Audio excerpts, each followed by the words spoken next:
Next, derivation. In this derivation, you have to prove the momentum before and after collision is same. So, suppose two objects A and B of masses ma and mb as shown in the figure, masses ma and mb, initial velocity ua and ub, are traveling in the same direction along a straight line at different velocities ua and ub as shown in the figure. So, here initial velocity ua and ub, these two balls collide each other.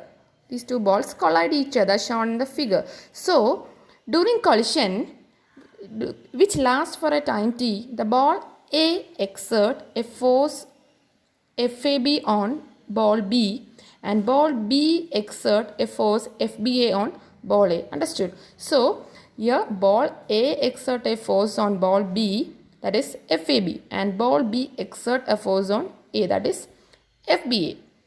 Suppose VA and VB are the velocities of two balls A and B after collision. So here the initial velocity UA is changes to VA and initial velocity UB is changes to VB after collision. So the velocity changes from UA to VA and UB to VB.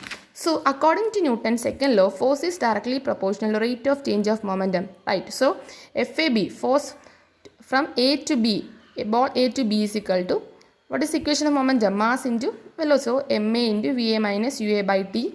FBA is equal to mb into Vb minus Ub by T. So, according to Newton's third law, every action there is an equal and opposite. So, FAB is equal to minus FBA. That is opposite. Every action there is equal and opposite. So, substitute the value of FAB and FBA here. And you have to cut this time. Then, you have to open the bracket. No, open this bracket. Ma into VA minus MA into UA equals minus MB into VB. This minus into minus plus. So, my plus MB into UB. Then you all have to write MAVA here and you have to borrow this MBVB here. So, MAVA plus MBVB. So, this minus sign changes to plus sign. Then write MAUA.